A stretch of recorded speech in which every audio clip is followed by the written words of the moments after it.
All right. Hi, everyone. Hi.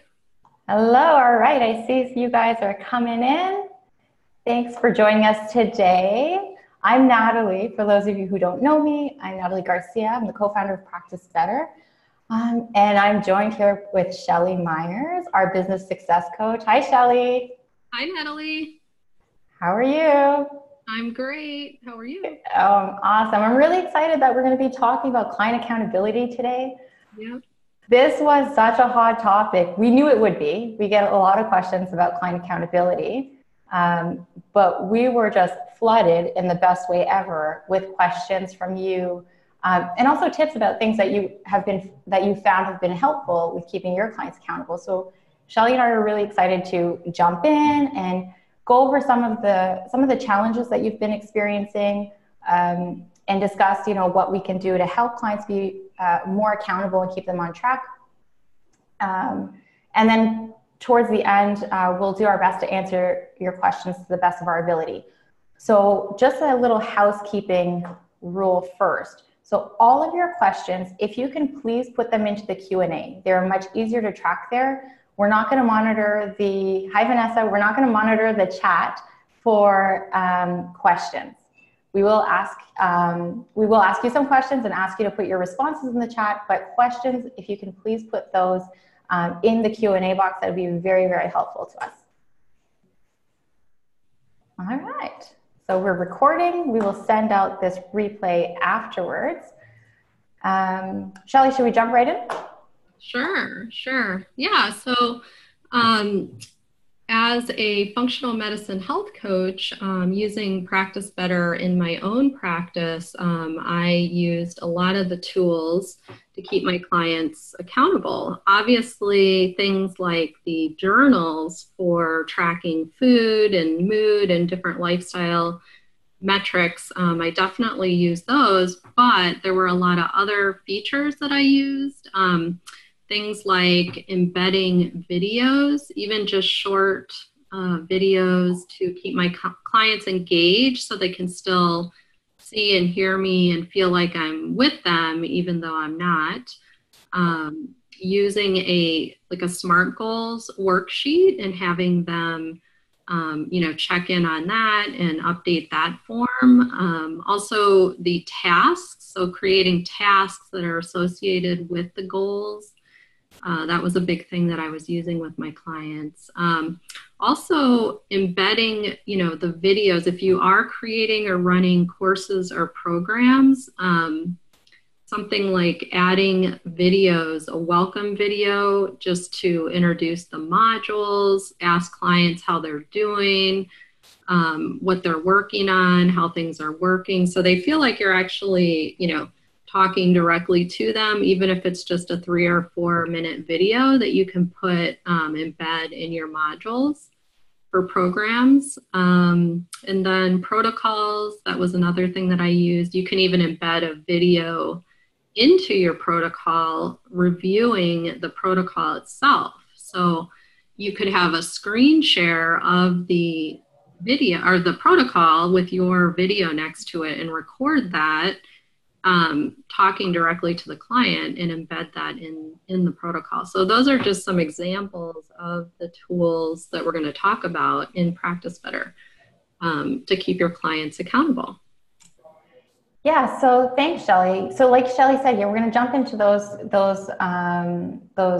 tools that you can use with your clients in much more detail, and especially as we tackle certain topics and specific challenges, as I mentioned earlier, that you're having. So the number one topic, I don't know, Shelly, were you surprised by this number one topic, compliance? Were you shocked to hear that was the number one challenge that our attendees were facing? I actually wasn't too shocked. that seems to be, I had that issue. I know my colleagues could have that issue. So I wasn't really that surprised. Yeah, I know. I wasn't either, but it's still, I expected it to come up, but it still kind of shocked me, just the amount of comments we had on this topic was. So it's good that we're talking about this today. So compliance with your recommendations. So this was the number one thing that everyone who registered for the webinar said that they were experiencing challenges with. So it depends a lot. So whether it is that your clients are starting off really strong and they're kind of just falling off track and losing interest or dwindling interest as time goes on, or if they really just haven't begun. There's been a wide range that you've seen and that you've talked about. So what Shelly and I were talking about is the first thing that's to look at is really why aren't they being compliant? What is holding them back? Why aren't they able to stick to the plan that they've agreed to, right? So I think we always assume that if they're not following through, what are we doing wrong, right?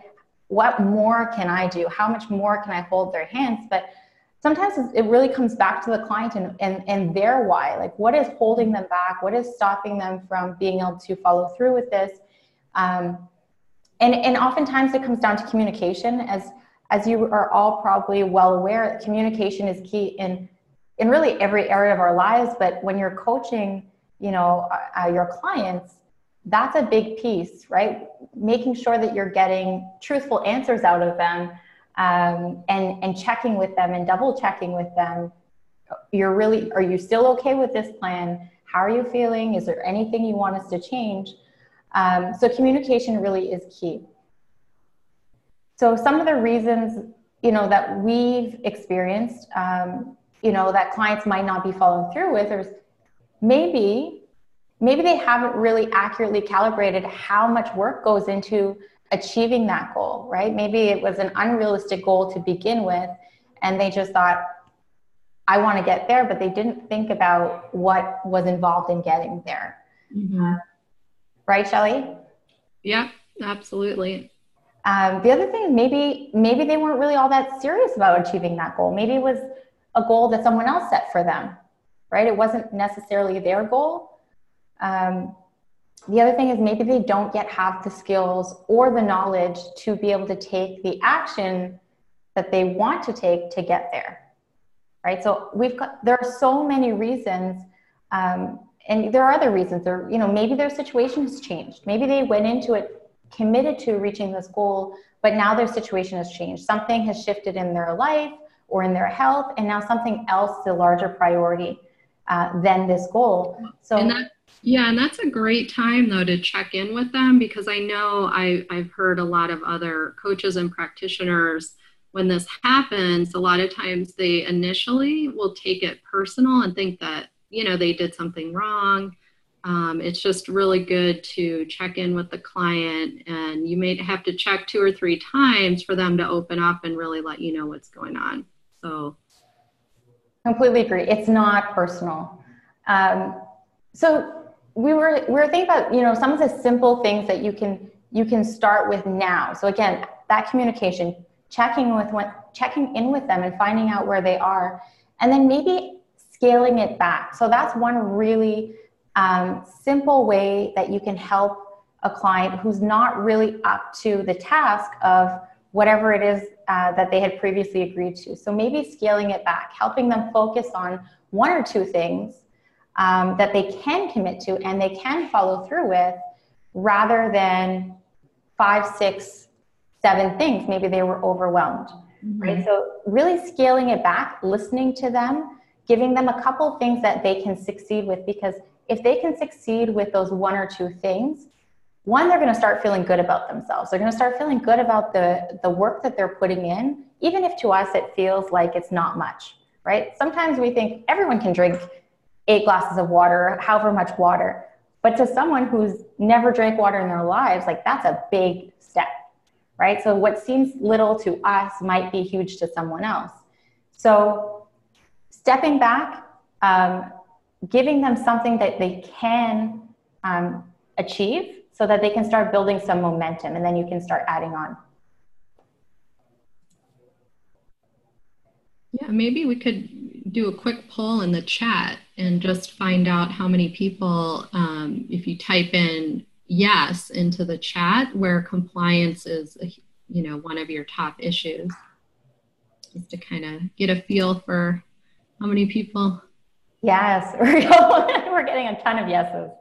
Yeah, compliance. And who put a me in there if you put a me in there if you felt like it was your fault.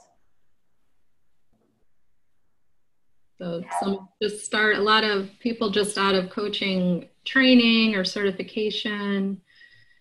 That's usually when they start taking things personal because they don't have the experience yet or the confidence. Yeah, it's ridiculous. Yeah. The other thing is kind of just being, another really great tool is being more frequent with your sessions, right? So getting them in the beginning stages more frequently, and explaining to them why, because sometimes they think, oh, they just want to make more money. They just want to, to spend more money on sessions or whatever. It's really about, we all get into this field, into the health and wellness, in any health and wellness field, because we want to help people, because we genuinely care. But those first stages, that beginning, is so difficult. If you think about any change that you've made or you've tried to make, the beginning is always the hardest, and that's always when you need the most support. So getting them to check in with you frequently is really instrumental to getting them over that initial hurdle to start getting into, a consistent routine, being able to see some of these new changes that they've implemented, actually make a difference in how they're feeling. And so, go ahead, Shelly. Yeah, especially in the beginning, if you're working with somebody for 3 or 6, 9 month, package, having more frequent sessions in the beginning, so that you can get to know them, how they like to work with you, what kind of support that they need. And then as you're seeing progress and you're confident that they're going to stick with the plan between sessions, then you can start to have maybe shorter touch base or, more infrequent, or like every other week or once a month type sessions. But I think at least the first 2 months of working with somebody, it's good to have like maybe the first month every week, and then, phase into every other week. That's what worked for me. Yeah, I agree. And a package is a really great way to do that, right? So you can maybe do that first session, whether it be a free call or initial consultation, where you gather information and you kind of come up with a plan for someone, and then you let them know that this is going to take time. You didn't get here overnight. I know that's a bit cliche, but you didn't get here overnight. We're not going to fix things overnight. And then let them know, like Shelly said, I recommend that for the next month and a half, 2 months, whatever it might be, that we do weekly sessions. So that way we can tweak things as we're going through, because again, your initial assessment, and based also based on what they told you, may not be 100% truthful. So maybe they said they were more committed or they're ready to take on larger changes. And in reality, once they're presented with it and once they have to make those changes, it might be too much. So those weekly check-ins really gives you that opportunity to say, how are you doing? What can we change to make you more successful? As opposed to waiting till they've just completely, gone off track and lost all hope. Yeah, and that's where, using Practice Better and automating some of this with a program that can go along with your sessions, even if it's really short modules that they just check in every day or every few days, and you let them know if they're feeling like they need some extra support, that you're there. They can, if you have the chat enabled, they can send you a secure message just to say, hey, I could really use additional support. But you can sort of automate some of this stuff for people that don't need that extra support. You can't do it for everybody, but at least they know that they can reach out to you if they need more support. Yeah, and that's a good point, because not everyone needs that same level of support. So Jessica did ask, and I am going to do my best to answer some of these questions as we're going, because they are about what we're talking about. So Jessica did ask about, a client who does make SMART goals. What do you do if they just don't follow through and they don't do what you've discussed? So for anyone who's not familiar with SMART goals, I'm going to try to remember this. They encourage you to set up goals that are SMART, that are measurable, that are attainable, right? That are, what was the R? Relevant and time bound, or, right? So, yeah. So if Jessica, for example, if your client isn't able to follow through with what you discussed, they may not have been honest in that, in their assessment when they were setting their goals. Maybe it wasn't as attainable as they thought. Maybe they didn't have the time or the resources to dive into that at that moment. Maybe it was more of a hope rather than, again, what they were ready for. So maybe going over their SMART goals together and kind of reassessing and say, okay, listen, let's find a smaller SMART goal that we can start on now and then come back to this one later. That might be a good option.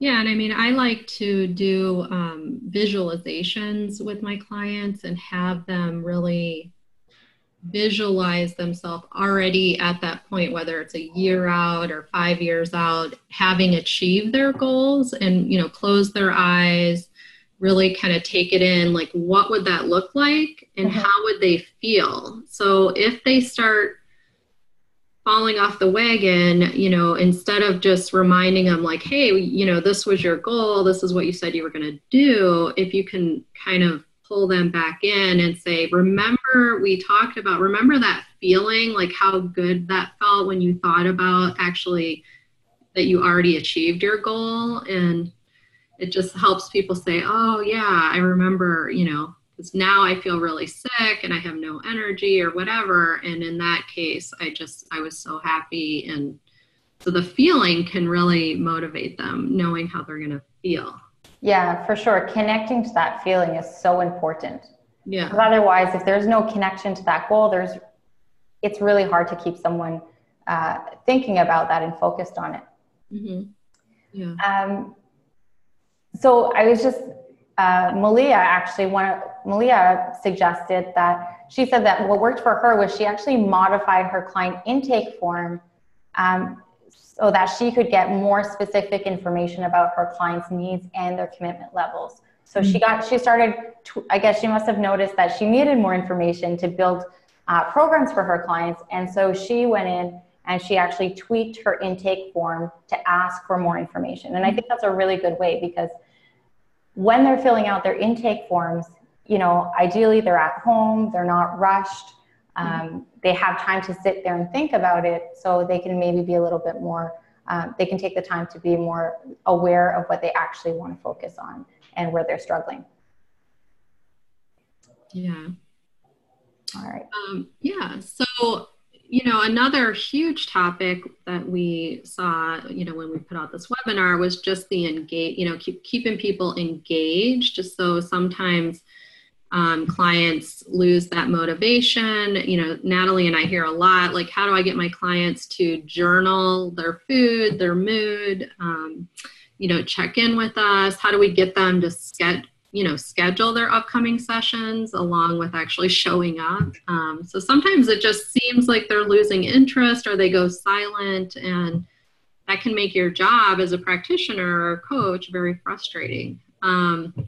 So for this time, we, you know, want you to put in the chat if that's a big topic or area that you're struggling with. Put me in the chat. Yes. All right. So yes. Yeah. Yes, they go silent. Me. Yes. They go MIA. See, you're not, and the good thing about this is you understand you're not alone, right? This is part of being in health and wellness. It's just now trying to find tools that will make this job a little easier for you. Yeah. Yeah. So some things that, you know, you can do to help is, you know, as the coach or practitioner, you can help them to set up reminders. So whether that's on their phone or, you know, some type of device that they're using. I mean, they really need to be reminding themselves to, if one of their goals is to meditate more, take their supplements. What I do, I mean, I like to, if I'm sitting, I like to set my reminder every 90 minutes to get up for 10 minutes and move around and that's sort of a thing that I do every day. So again, the reminders, that responsibility should be on the client. It's not your responsibility as the coach or practitioner to be having to remind them, but you can actually help them set up the reminders.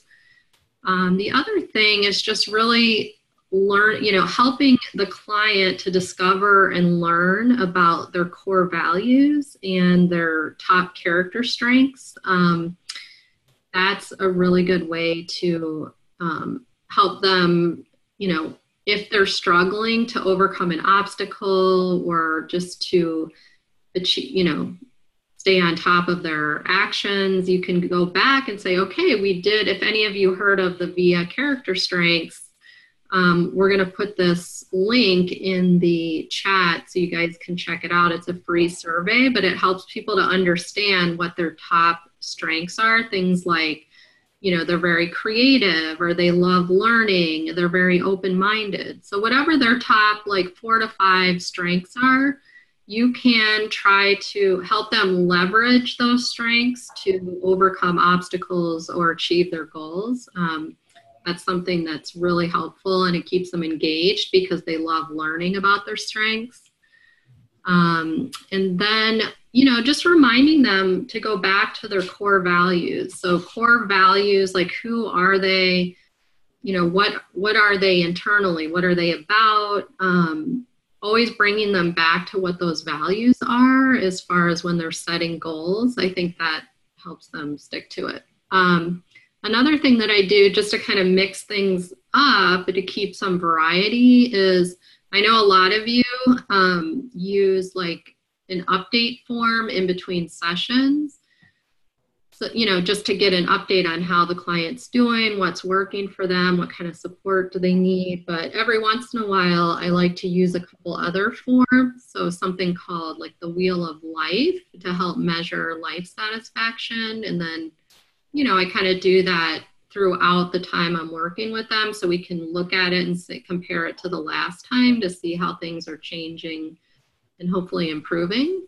I also have another form called the GROW form, the GROW model. So this looks at, establishing goals, examining their current reality, exploring a lot of different options, and then figuring out, what will the client do? What are they going to commit to doing? So I have them either fill that out in Practice Better before the session, or sometimes I actually have a session note template with the GROW model, and I'll fill that out with them during the session. So those are just some ways to kind of, keep people from getting too into a routine and just add some variety to, your sessions.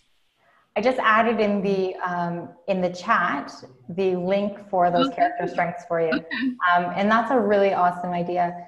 I wanted to also say, when you're talking about getting clients to schedule their upcoming sessions, it's a little thing, but it really helps, is get in the habit of booking that next session at the end of your session, right? Let them kind of give them an idea of what you're going to talk about a little bit in the next session, a bit of a teaser. And say, all right, so when are we available, or when are you available next week, right? Or if they've been working with you for a while, when are you available in 2 weeks? Or if typically they come in every 2 weeks and you find that they're struggling, all right, you know what, I think we should only do a week between sessions for now, right? So little tricks and little tips that you can just implement right away in your next session to get them to come in. Yeah, and go ahead. No, go, sorry.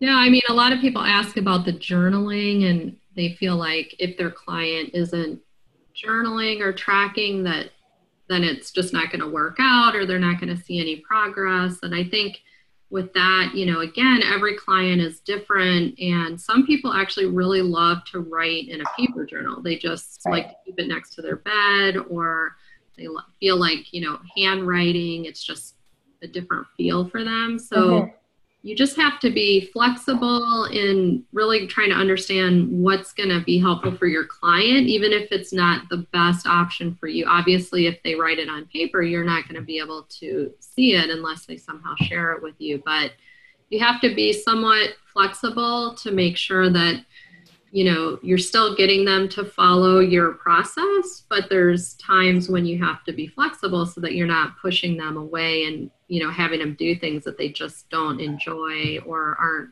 beneficial for them. Yeah, and this is not exactly what you're talking about, but there was a question in here that I wanted to talk about because I think this is also common, was about clients coming in feeling a bit of shame or embarrassment when they don't keep up kind of their end of the bargain, they don't stick to their goals, and that a part of our job may be to kind of minimize that shame and normalize the difficulty, which is true. But again, I think we have to keep going back to, like we just talked about, the GROW and looking at their core strengths, or the SMART model is that what is it that is actually attainable for them, right? If we're letting our clients set up massive goals that they're not ready for, we're setting them up for failure, right? So it's better that we have them set smaller goals and then add on as they're breeze through those. And it's better that they have that momentum. I'd rather them think that this is easy than think I will never get there. That makes sense. Perfect. So both the links to both resources Shelley just talked about, the GROW model as well as the core strengths or character strengths, pardon me, are both in the chat. All right.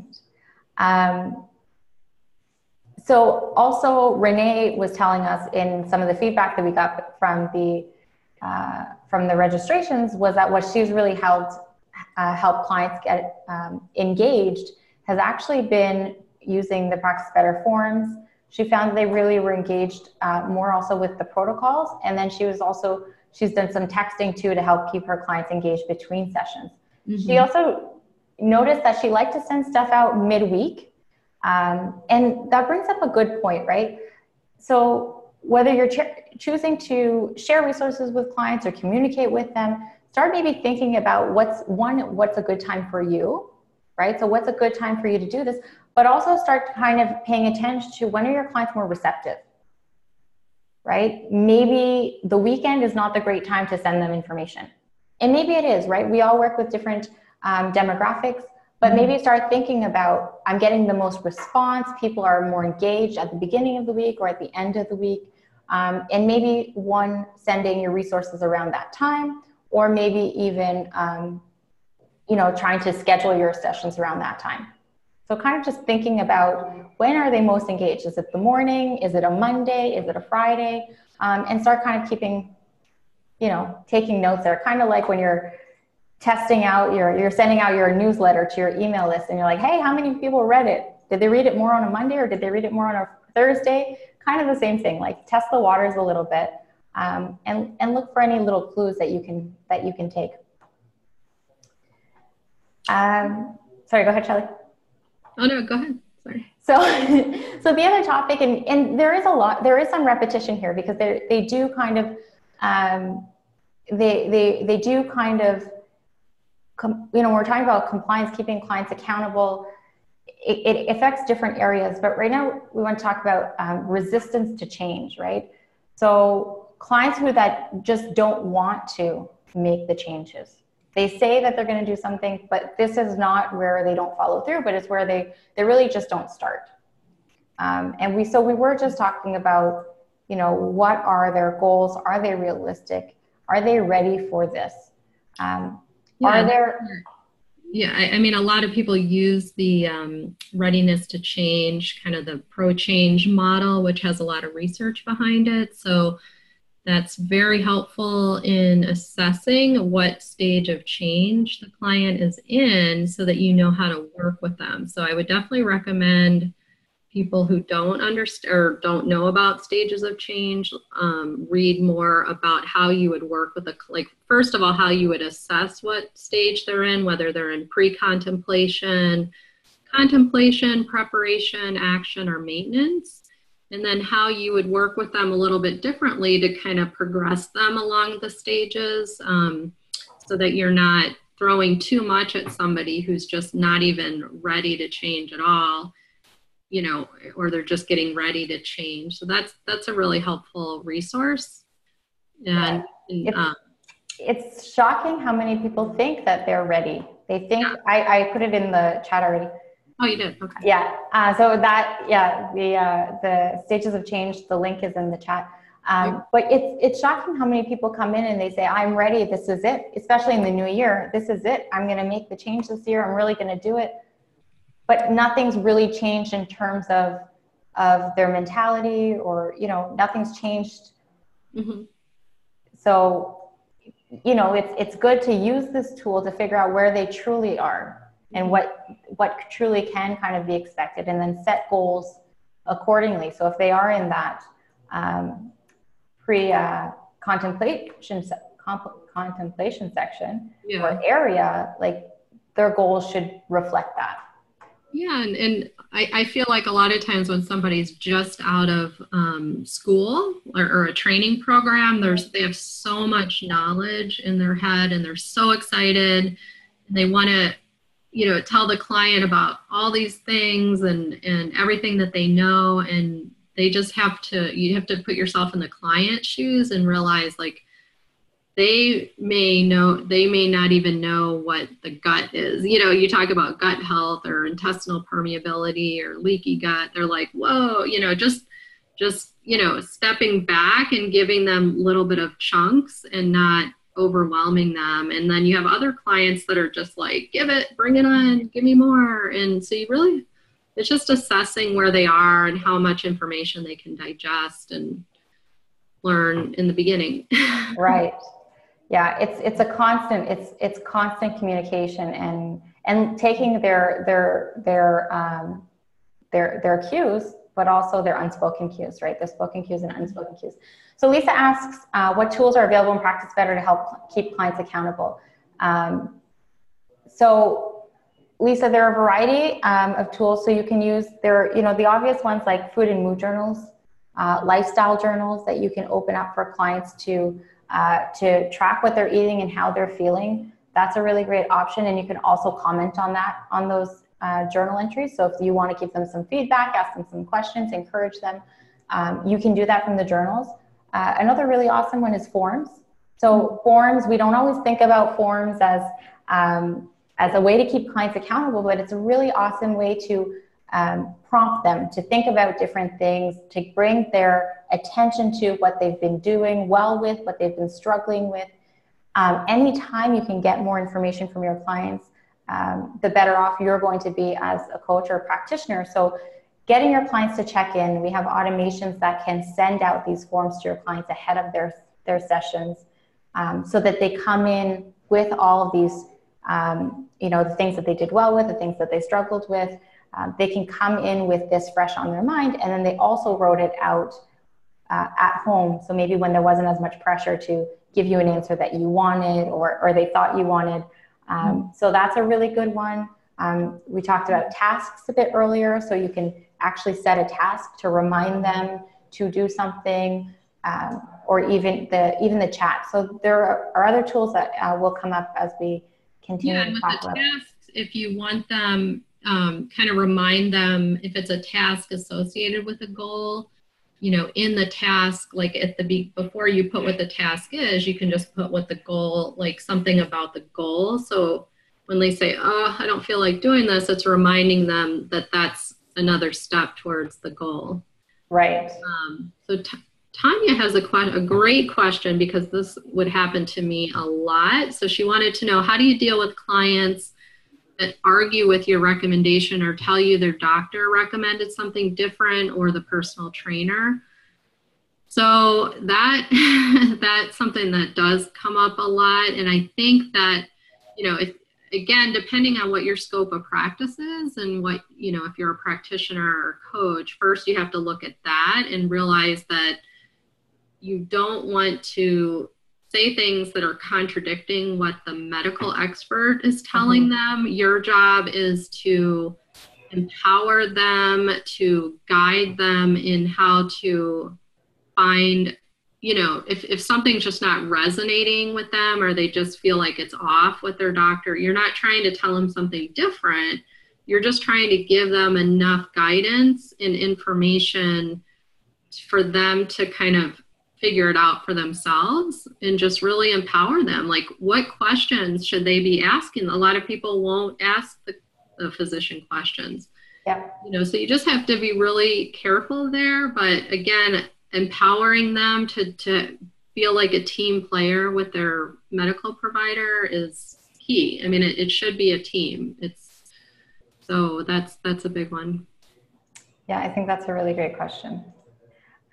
Mindy was asking about how to use printouts with the older clientele. That's not a problem. So if you have forms that you need your clients to, if you have forms you want your clients to complete, you can print them out and give it to them if needed. If you want to share with them a portion of your notes, if you took session notes and you want to share a part of that with them or the whole thing, you can actually print those out as well. Just like your protocols, the protocols can be downloaded, so you can still organize them in a really streamlined manner, or use the templates that you've set up to save yourself time, and then simply download it and print it out. So a lot of the resources that you can use in Practice Better can be printed and shared with clients, like physically, if you want to hand it over to them and still just use Practice Better to keep track of their files. Mm-hmm. Yeah, and Zana Clark, she was asking, please tell me more about how you create videos and use those. Do you use your iPhone, or there's some good programs? Personally, I use something called Loom, and my clients, like, I'm trying to explain something on my screen, or, and it's at night and I know maybe they're not ready for it. So I just create a quick video of my screen. And then, maybe I'll have my video. You can pick either your screen or have your video on there. And it could just be 3 to 5 minutes where I'm showing them, going through some recommendations, showing them a resource. They're hearing my voice. I just send them the link. They just love getting a little video. Then they can watch it when they want and go back and look at it. So it just adds a nice little personal touch, right? Yeah. It's like, it's just a little bit more you, and they're coming to you because, they enjoy you, right? So it's give them a little bit more. Lots of tools, out there now. Loom is just one of them, but that's my favorite. Yeah. Corinne was saying that she's using the chat service, so Practice Better's chat right now, actually, and she just has to be careful about when she responds to their messages, so she doesn't have to make herself available 24/7. And I think that's a really great point. I think we're going to talk a little bit about this later, but boundaries, right? Set boundaries. Your clients do not see, for example, with the Practice Better chat, they don't see if you're online. They don't see if you've read their messages. So you can let them know when you start out working with them and you say, hey, we're going to use Practice Better to communicate, to share resources for your bookings, all this stuff. You can let them know there is a chat functionality if you're making it available to them, and say, I will get back to you within 24 hours or 48 hours or whatever that might be. So you can set those boundaries and you can say, this is how, this chat works. It's not an instant message. You're not going to get, don't bombard me there. You'll get a response within however long. Mm-hmm. Yeah, and that brings up a good point as far as when you do your discovery, if you offer a discovery call or however you assess a potential client that you haven't signed an agreement yet, you're still trying to figure out, is this client a good fit for me? I mean, that's a great time to start setting expectations, laying the groundwork for, this is how I work, this is how I'm going to support you, this is my process, these are the tools that I use, even before they sign the contract. Just giving them as much information about what they can expect and how you work and why that's effective and all of that. Then down the road, if they do start working with you and say, but wait, this isn't what I want to do. And you say, yeah, but we agreed, this was the it's not going to be a shock to them because you just laid it all out in the beginning. And I mean, I've literally turned clients away. I just say, I just don't think, you're a good fit. Or I've had clients that I've already started working with who won't fill out my forms, sign agreements, sending me all sorts of emails. And I just, told them that it just isn't working. I mean, it didn't happen a lot, but you have to really set, lay it all out there for people so that they know what they're getting into, and that you feel like they're coachable and that they're a good fit for you to work with. Because if you have to be honest, and we think, we don't want to turn people away, but one, it might not be the right fit, and two, it's not sustainable, right? If everyone's doing their own thing and everyone's expecting you to, or if expecting you to change the rules for them or whatever that might be, it's not sustainable for you.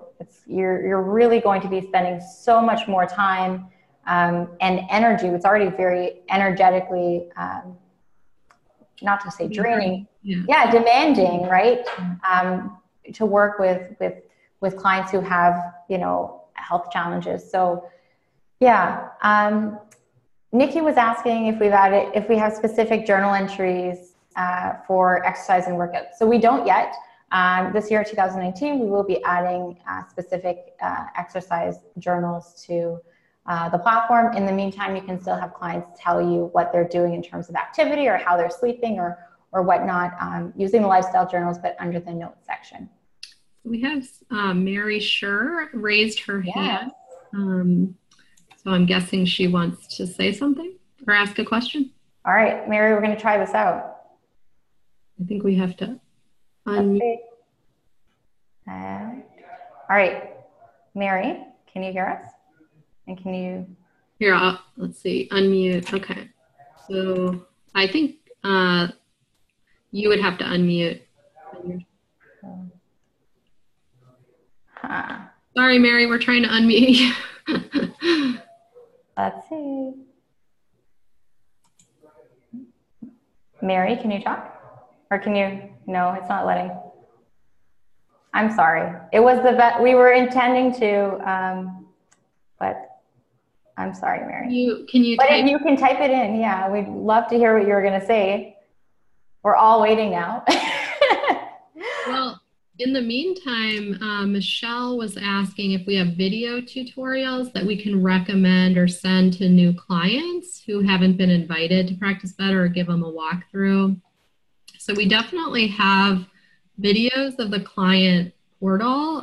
But the other thing that's very important is to set up yourself as a test client and go through a lot of the different functionality with yourself so that you can really see what the client experience is going to be like.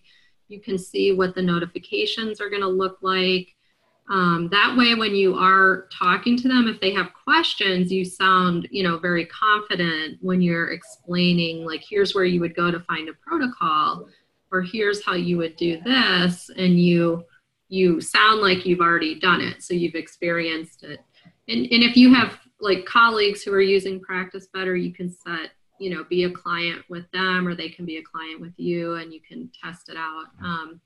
So that's really important, but we definitely have some videos for the clients to walk through their portal. Yeah, and actually when you talked about setting yourself up as a test client, that was actually Mary's question. So Mary, found your question, and you just hit the nail on the head. So perfect. Okay. All right. Cool. Connie asks, do we interface with text messaging? No, not text messaging per se. We have the chat on the desktop and mobile app as well. So you can use it like you would use text message, but it is not a true SMS. Yeah, you can set up SMS text for session reminders. So another topic we had come up actually really frequently was lack of time to communicate with clients, lack of time to follow up on them, kind of feeling like you were babysitting clients, right? So first, we want to know who here, so say yes in the chat, who here feels like part of their job is to babysit clients or hand holding, really. Yes, no, we've got to go to no, that's good. Yes, yep, yes, yes. Depends on the client, no, all right. sometimes, no, yes and no. Right. So I think enough of us, whether it's all, maybe not all the time, but one time or another, has felt like, it's been part of our job to babysit clients, or handhold them. And I think we've talked about this a few times, but it really comes back to setting those realistic goals for your clients, right? If their goal depends on you to attain it, right? If their goal is only attainable by having you walk them through it, then it's not attainable.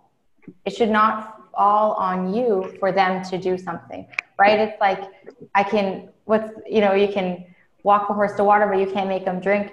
And I'm not comparing clients to horses. I'm just saying it's the same thing, right? You cannot carry that responsibility to make them do something.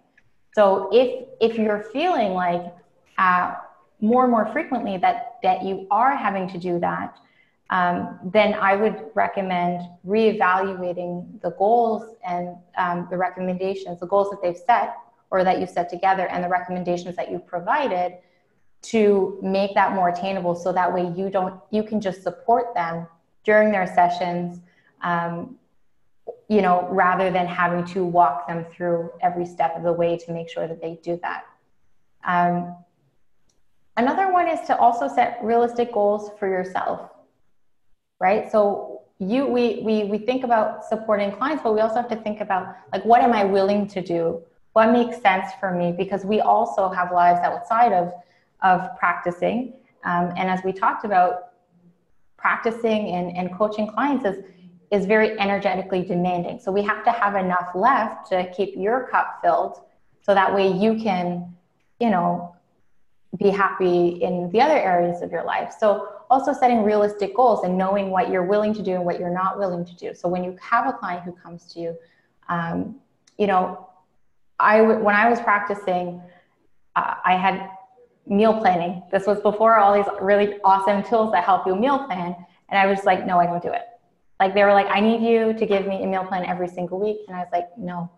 Like, it took too much time. It took too much of my time. It wasn't something that I enjoyed, because it was literally just, it was busy work. And I understand it was a valuable tool for them, but it wasn't something that I had the time or that I was willing to do. So when someone came to me and part of what they needed from me was regular meal planning, I was like, I can refer you to someone. It wasn't something that I was going to do. Now this doesn't have to be the answer anymore, which is fantastic. But setting realistic goals for yourself, deciding what you're willing to do and not willing to do to help your clients get to where they need to go. So that's one way. Yeah, I'm just going to take a look at some of these questions. All right. Shelley, do you have any questions while I'm scanning through these? Yeah, so I know some other questions are just about getting clients to use the portal. Not everybody in the beginning feels like they want to use it. A lot of people come around once they start using it and they really see the benefits. So, what I like to do is just really kind of remind them about the value and the benefits of it, because it's private, it's secure, they can track, they can engage with me as the coach, I can see what they're doing, and it's really a one-stop shop for all of the resources, protocols. And I mean, when you think about your own accounts, like your bank, you're going to want to log into a portal to look at your accounts, to look at that information. It's secure.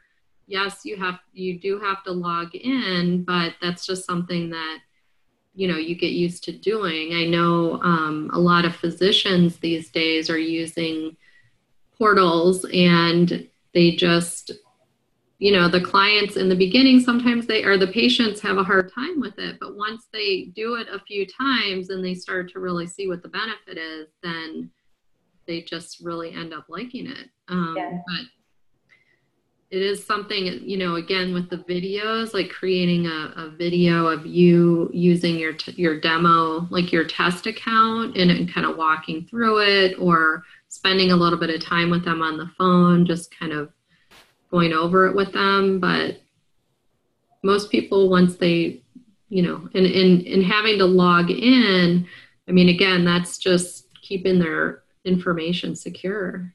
Right. I mean, that's health and medical information that we don't want. If they lost their phone and they didn't have a passcode, I mean, it would be good that they weren't logged into their electronic health record. Right. Yeah. And that's also, it comes back to like, who do you want to work with, right? If starting out of the gate, they're like, I'm not going to do this and that and this and that. Mm-hmm. What else are they not going to do, right? What else, like, is it going to be pushed back at every stage? And maybe the issue is not logging in. Maybe the issue is they're not ready, right? So it's kind of figuring out, Zana's talking about this as well, and Nikki as well.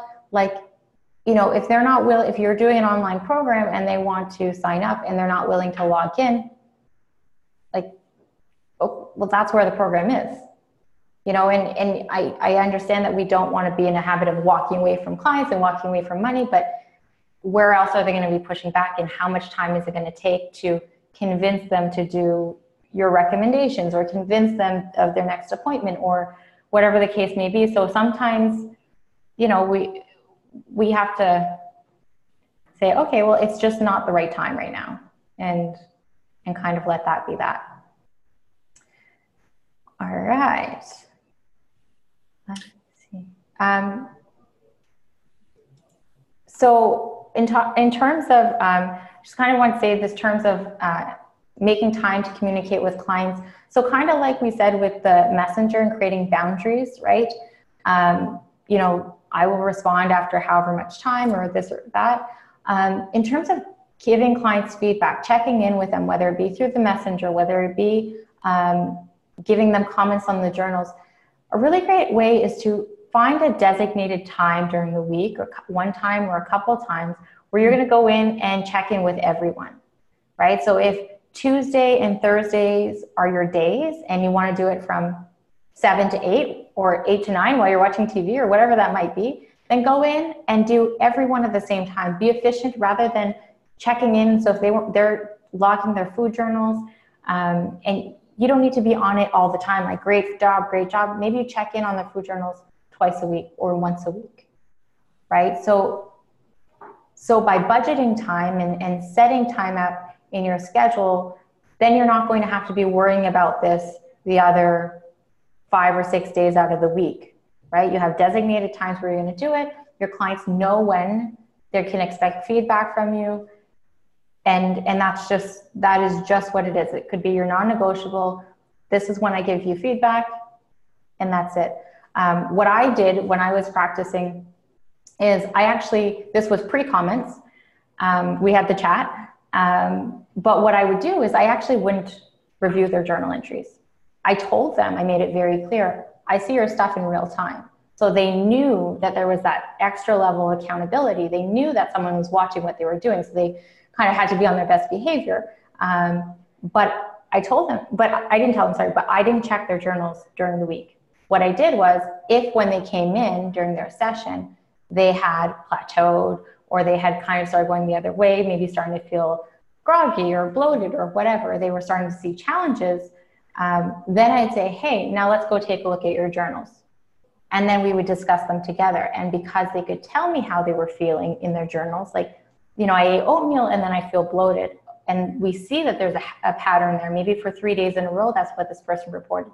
Now we can have a conversation about it and say, hey, do you notice? Are you seeing that there's a pattern here? So just because the comments are there doesn't mean that you actually have to comment in real time or at all, right? You can still be there to kind of supervise and let them know that you can see what's happening without actually requiring you to do anything else. Yeah, there's a term for that, like the signal and the noise. So trying to look at all this data and find that signal in there, like that thing that's off, it could be very subtle, but you're only going to really see those subtle things that you can address if you're looking at information over time and they're actually tracking it. So using a system like Practice Better can help you as the practitioner find those signals in all the noise. Yeah, I completely agree. That's a really good one, Shelley. Yeah, and another thing as well as a practitioner that from time to time, and some of us have our own businesses, our own LLCs, or we manage other coaches. So you really have to, even though we're trying to be, helping people, but we are a business, or you have a business, and you have to, just like a business would, evaluate yourself. So periodically you have to assess your own performance as a coach or practitioner, asking yourself, like, am I meeting the needs of my clients? Can I show openness and making adjustments along the way? So sometimes sending out like a survey or polling your clients to get that feedback, because you're not going to really know how you're doing if people aren't telling you, and if you hear things, if you see a pattern in what they're saying, then you have to be open enough to say, maybe I need to work on my motivational interviewing skills or my active listening or whatever. But, again, as a business, you have to measure yourself and and be able to kind of adjust. But, in the end, you have to trust your judgment, but it's good to get feedback and be able to be open-minded about it. Yeah, absolutely. There's a question here about Milan, about regarding supplement compliance. So the FullScript integration does not show my categories created in FullScript, so I still have to log into FullScript to see much of the supplement grants. So are there any plans to add these created / favorites, categories in the FullScript integration? Great question. FullScript is constantly building more and more features into the integration. So yes, that is part of their roadmap. So after that's available in FullScript, then for sure we're going to be excited to include it in the Practice Better portal as well. In terms of actually supplement compliance, this brought up a good question, or good point. Someone was telling us, I think it was Stephen. Yeah, Stephen was telling us in terms of supplement compliance, using the option in the protocols to remind clients automatically of once their supplements are running low. So that's talking about FullScript and then constantly adding on new features. That's a really awesome feature that FullScript offers. So if you are in the States or you are in Canada, you can use that FullScript option to remind clients to refill their supplements, just to help keep them, on their ongoing supplement protocol. So Annalisa is wondering if we have instruction videos on how to use the new note templates in Practice Better. We don't currently have videos, but I would be happy to make a video and send that to you, or share that with everybody. So that's a great suggestion. And I love the session note templates. They're awesome. It's one of my favorite features. So. But if you're having specific issues, definitely send, a message to our help desk. We'll be happy to get a little tutorial out to you. Yeah, absolutely. And it is part of one of our walkthrough videos that's on our YouTube page, but it's in the middle of there somewhere. So yeah, we'll definitely get some videos up there for you, and hoping that we can do some trainings on how to use those and some best practices for those as well. Mm-hmm. All right. So what out of what we talked about today, kind of what resonated the most with you, and something that you feel like you can apply to your practice in helping yourself either create boundaries to help keep your clients more accountable, or helping to, or just helping keep your clients accountable? Like, is there something that we discussed today or someone mentioned in the chat that you thought, wow, I can really use that and that can be helpful to my clients?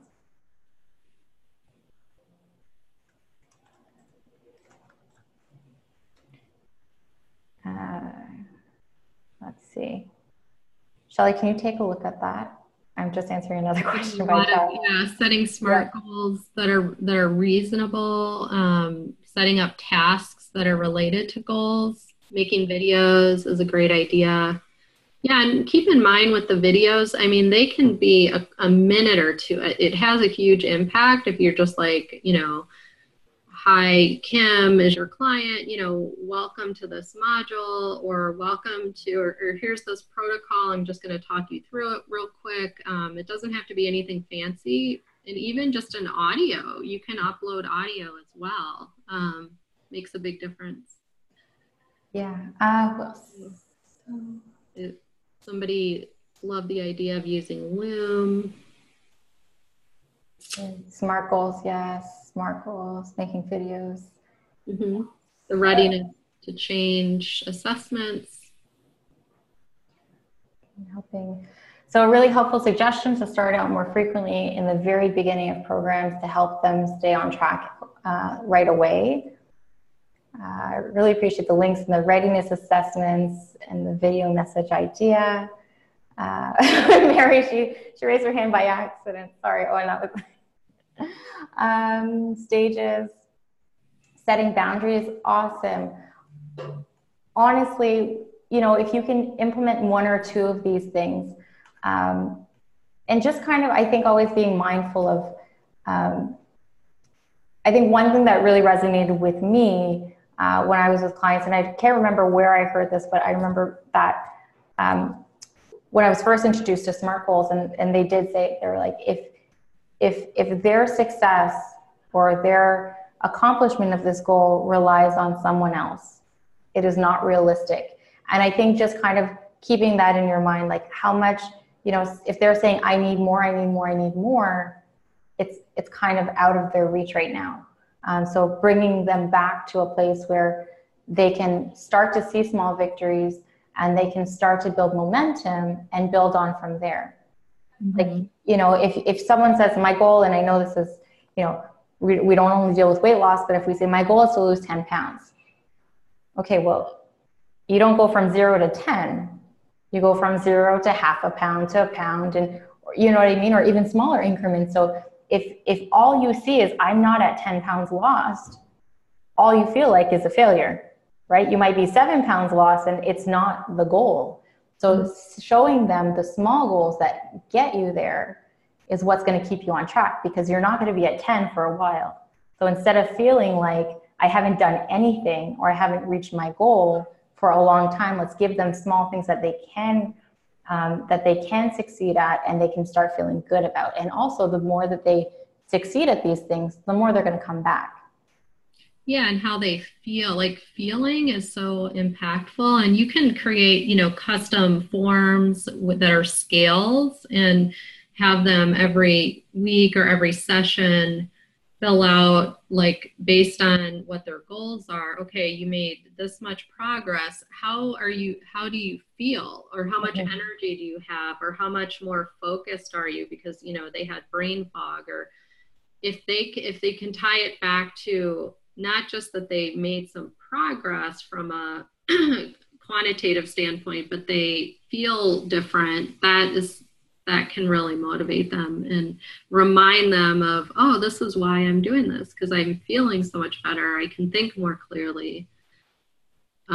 So that's very helpful. Yeah, there were a few questions that came up about group functionality. So I just want to let you know that we will be launching group functionality over the next, early this year. So over the next couple months. So you'll be able to send messages to, multiple people at a time. So if you're checking in with multiple people, it'll be a bit easier in that respect. You'll be able to send documents to multiple people. So if everyone's kind of, whether you're running a group program or you just have people, you're working with the same type of demographic, then you can send those resources or communicate with them all at one time. So that's coming up. And then also too, coming up, Christopher asks about being able to handle multiple practitioners. So that's another thing that's coming up early this year, closer to the end of Q1 is where we'll be launching our team plans, where you can have multiple practitioners on one account and you can collaborate with each other. So those are things that we're really excited about. Shelly and I are going to see about taking a few more questions for maybe the next 10 minutes. We also kind of wanted to wrap up with a couple of our thoughts, or a couple of our, just a review of our favorite tools to kind of help keep clients on track, as well as some of our tips to, just a couple of tips as well. Right. One of Milan Patel was asking if we have a forum for all of the Practice Better users to bounce ideas off each other. Sounds kind of like a mastermind. Yes. Group. So we're exploring options to have a Practice Better community support group. It's something that we're very hopeful we'll be able to launch soon. It's not yet there, but it's definitely it's up there. It's in the works. But we are looking at having a community support group for you, so you guys can interact with each other and share ideas and that sort of thing. We think that would be awesome.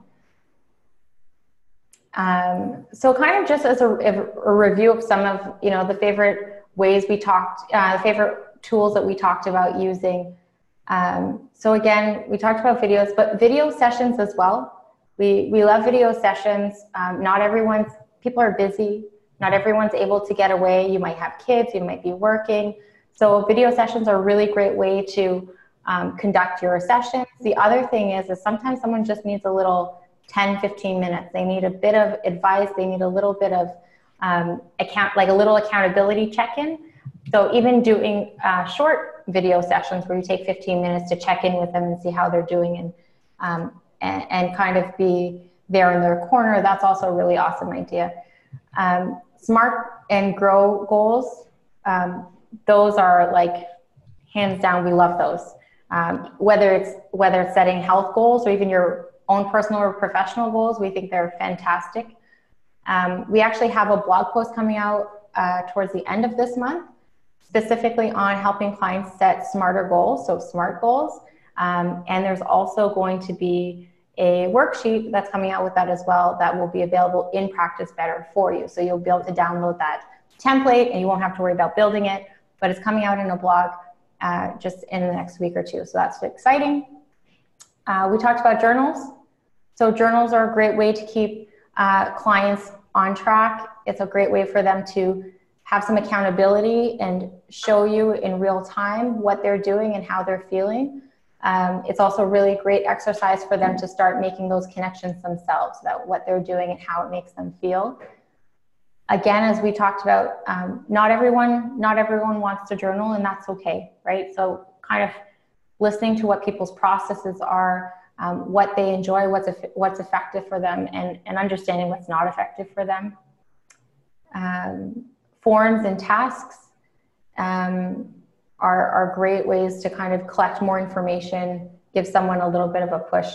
And then programs, like we talked about, either the programs being where you actually, where they're kind of self-led, like an evergreen program where someone opts in and goes through a program together, or a group program where they can have, additional accountability with the other people running through, or just simply kind of touching base with people between sessions. So if they're running through an evergreen program, just as kind of an add-on, an additional support to the one-on-one coaching they're doing with you, it can help kind of keep you in, the forefront of their mind.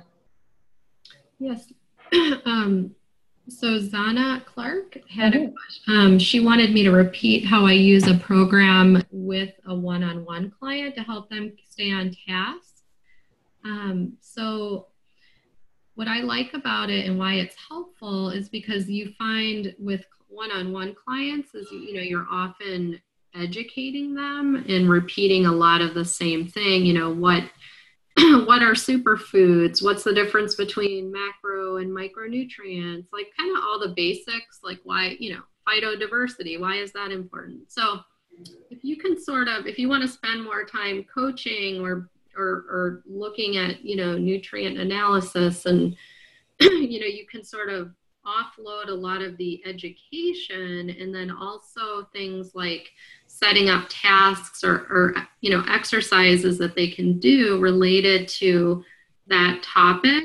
And then if you want them to fill out forms before, like if you have a grow worksheet or a session update sheet, you can have that go out automatically, or, you know, attach it to the module so that they will be doing these things on their own, and it just saves you a lot of time. So by the time they get to your session, they have filled out the form talking about how their week went, how things are going, what they need from you. They learned about a certain topic, you know, whether it be detoxing or cleaning out their pantry or that type of thing. When they get to their session, they're so much more prepared, and then you can spend that time coaching them or doing, you know, as a nutritionist, like going through a very detailed form or labs or supplements. So that's kind of how I use it, to supplement that education and all the things that I would like for them to do in between the session. I want them to be prepared. Yeah. I can really coach them.